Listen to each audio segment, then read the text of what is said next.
कभी मौका लग जाए, सारी दुनिया के लोग तुमसे कह रहे हैं तेरे घर में पितृदोष है, 1 रुपए कमाते हो 1.25 रुपए खर्च होता, मानसिक टेंशन बना रहता है।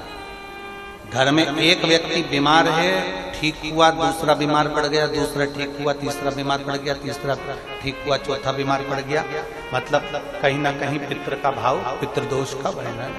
किसी ने कहा तुमसे कि तेरे यहाँ पितृदोष है, तूने ब्राह्मण को भोजन करा दिया, पिंडदान करा दिया, तर्पण करा दिया, तिलांजलि करा दी, गया जी का श्राद्ध कर दिया, हरिद्वार चली गई वहां पिंडदान करवा दिया, ब्राह्मण भोज करवा दिया, तिथि पर भोजन करवा दिया, सब कुछ करवा के देते। अब एक काम और करके देख, एक काम और करके देख लो।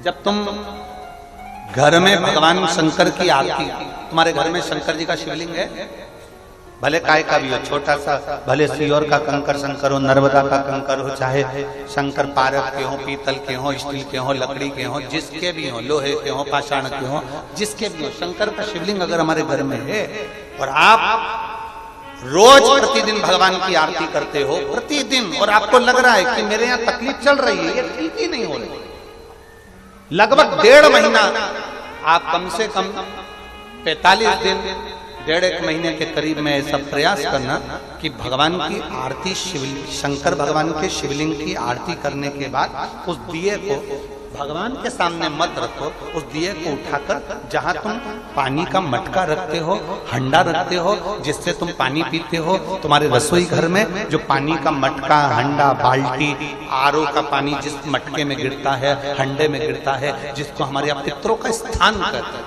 उस स्थान पर, उस मटके के पास में, उस हंडे के पास में, उस बाल्टी के पास में, जहां रसोई घर में पानी रखते हो, उस रसोई घर में पानी जहां रखते हो, उसके पास में उस दिए को भगवान के सामने नहीं रखना, आरती उतारने के बाद उस दिए को ले जाके सीधे परिंडे के पास में, उस हंडे के पास में, मटके के पास में उसको रखो।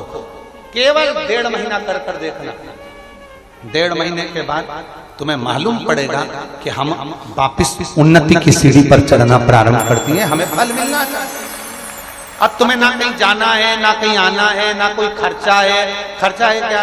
ईमानदारी से बोलो, कोई तुम्हारा लाखों का रुपया लग गया क्या? रोज आरती करते हो रोज आरती। बस आरती का नियम बना लो कि हमको पितृदोष किसी ने बोला है, हमारे घर में अशांति है, पितृदोष है, कोई कह रहा है कि तुम्हारे घर में पितृदोष है, हमने सब कुछ करके देख लिया। अब हमें यह करना है कि महादेव की आरती जब होती है तो उसकी ज्योत का दर्शन करने पर 1000 कपिला गाय के दान का पुण्य मिलता है। तो ये पुण्य हम हमारे पितरों को देते हैं, जिससे उनकी मुक्ति हो जाए और हमें आशीर्वाद प्राप्त। उस दिए को नीचे नहीं रखना, आरती उतारने के बाद आरती पूरी हो जाए तब उस दिए को ले जाकर, जब आप ले जाकर उसको रखें तब उस स्थान पर रखें जहां पितरों का स्थान, जहां पितरों का स्थान।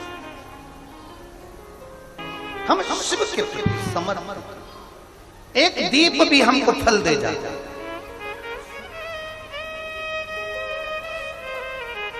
कई लोग कहते गुरुजी सियोर में 7 स्थान शिवलिंग के बताए हैं जहां पर भूल से भी अगर कोई चंदन की उंगलियां लगा देता है, 7 स्थान ऐसे हैं जहां चंदन की मात्र उंगलियां लगा देने से ही शिव पितृलोक के पितरों को मुक्ति प्रदान करके वैकुंठ लोक का निवास दे देते हैं।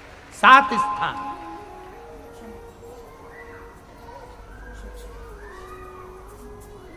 और वो 7 स्थान जो चंदन के बताए गए, पहला भगवान देवाधिदेव महादेव के शिवलिंग पर चंदन का लेपन। समझ लेना जरा बहुत अच्छे से। आपको लगता है स्वप्न में कोई मुर्दे दिख रहे हैं, या कोई जल रहा है, या कोई मर रहा है, या कोई चला गया है, ऐसा भय लगता है।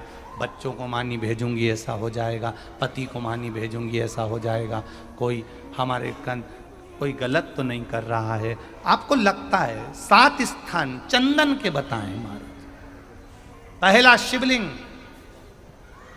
दूसरा जहां गणेश जी का स्थान है, मालूम है ना सबको? जम के बोलो जरा, मालूम है ना सबको?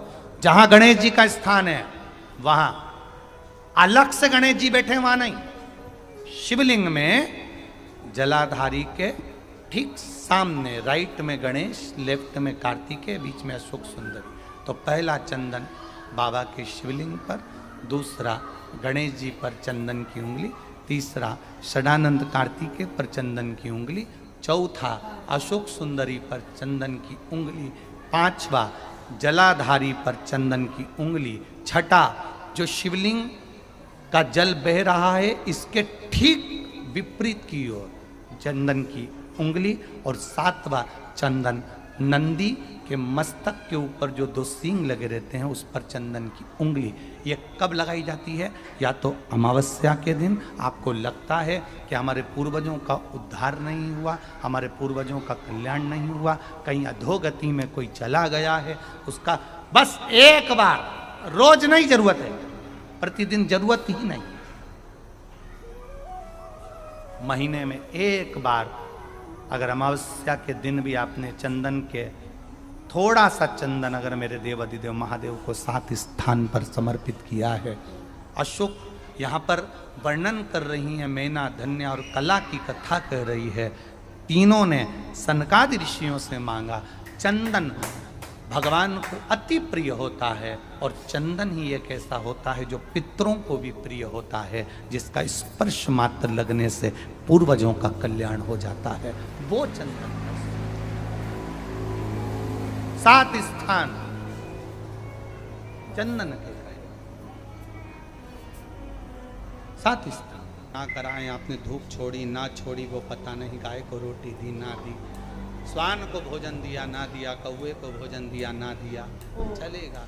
पर जिस दिन अमावस्या के दिन पितृपक्ष समाप्त हो उस दिन प्रदोष काल में, प्रदोष के समय पर, प्रदोष काल में शाम के समय पर जाकर किसी भी नदी, तालाब, बावड़ी, कुआं, कहीं ना कहीं जो आपके पास में हो वहां पर एक घी का दिया, बत्ती का मुंह दक्षिण की ओर कर कर अवश्य जला कर जाना। सारे पितृदोष समाप्त हो जाएगा, सारा पितृदोष समाप्त। अमावस्या के दिन किसी भी जलाशय के पास में, नदी, तालाब, बावड़ी, कुआं, जो आपके शहर में, आपके गांव में, आपके नगर में हो वहां जाकर लगा।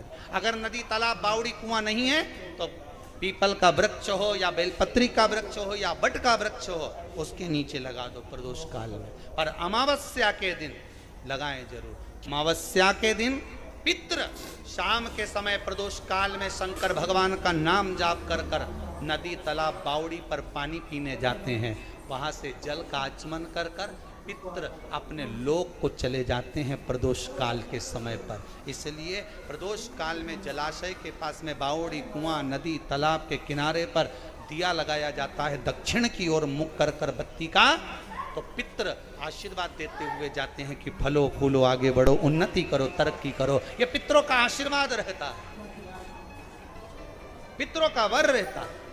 आप देंगे उसको मिल, कुछ करा ना करा, फिर अमावस्या के दिन जिन दिया दक्षिण की ओर बाती का मुख कर कर महाराज चिड़चिड़ करता है या गलत मार्ग पर चलता है। श्रंभेश्वर महादेव शंकर जी का एक नाम है, श्रंभेश्वर महादेव।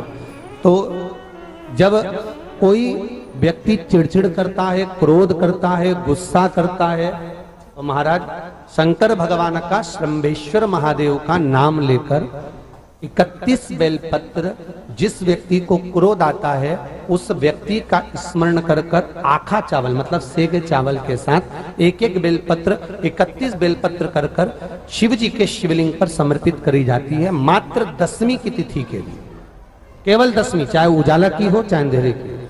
कौन से महादेव का नाम लेना है? श्रंभेश्वर महादेव, शिव जी का एक और चीज है महाराज, छोटे छोटे बच्चे रहते हैं, कुछ कुछ बच्चों को माता जबरदस्ती के भोजन कराती है, खिलाती है, ठोकती, मारती, खिलाती है। कुछ कुछ बच्चे ऐसे रहते हैं वो कुछ खा ही नहीं पाते, मुख में दो और वॉमिटिंग कर देते हैं, उल्टी कर देते हैं। ऐसे बच्चों के लिए या जिस व्यक्ति को भोजन पचता नहीं हो और उदर में एसिडिटी रहती हो और जलन टाइप की होती हो, उसके लिए भी श्रंभेश्वर महादेव का स्मरण है। सुंदर व्याख्यान वर्णन किया है। श्रंभेश्वर महादेव के ठीक सामने अर्थात भगवान शंकर के किसी भी शिवलिंग के सामने एक तांबे के लोटे में जल रख लीजिए। वो जल के अंदर 3 बेलपत्र डाल दीजिए, एक पीपल का पत्ता डाल दीजिए। महाराज शमी के 11 पत्ते कलश को छुआकर शंकर भगवान के शिवलिंग पर श्रंभेश्वर महादेव के नाम से चढ़ा दीजिए। उस जल को उठाकर ले आइए। एक रात्रि तक घर के अंदर रखना है। उस जल को श्रंभेश्वर महादेव का नाम लेकर, जिस व्यक्ति को एसिडिटी होती हो या उदर खराब रहता हो या भोजन नहीं पचता हो या पेट से जुड़ी हुई प्रॉब्लम हो या बच्चों को भोजन कराते हैं और वो वोमिटिंग कर देते हो, ऐसे बच्चे को या भोजन नहीं भा रहा हो ऐसे व्यक्ति को उस जल को सवेरे दोपहर शाम 3 बार श्रंभेश्वर महादेव का नाम लेकर आचमन कराना प्रारंभ कर दो, पिलाना चालू कर दीजिए। 3 या 4 दिन पिलाओगे, अपने आप उदर में भी आनंद रहेगा, बच्चा भोजन करना भी प्रारंभ कर देगा। श्रंभेश्वर महादेव। तो किसी भी नवरात्रि के पहले जो अमावस्या पड़ती है, चावल की कटोरी में एक कपूर का टुकड़ा रख दीजिए, छोटा सा, और कपूर का टुकड़ा रखकर उस कपूर को दरवाजे के बाहर कटोरी में ही, चावल रखी हुई कटोरी में ही उसको पितरों का स्मरण कर कर जला दीजिए। और जलाने के बाद उस चावल को कहीं भी किसी भी वृक्ष की छांव में पक्षियों के लिए डाल दीजिए। शिव महापुराण की कथा कहती है, अगर मान लो पितृ आपको कष्ट दे रहे हैं, पितृ आपको तकलीफ दे रहे हैं, कोई काम नहीं होने दे रहे हैं, या कहीं आपको ऐसा लगता है कि पितरों का दोष है, तो वो पितृ दोष देवी, अब ये जो आप करेंगे ये कब कर रहे हैं? अमावस्या के दिन आप उसको रख रहे हैं। अमावस्या के दिन उसको रखकर रात भर आपने रखा कपूर के साथ में, सुबह एकम पड़ गई, नवरात्रि लग गई, उसी दिन उसको जला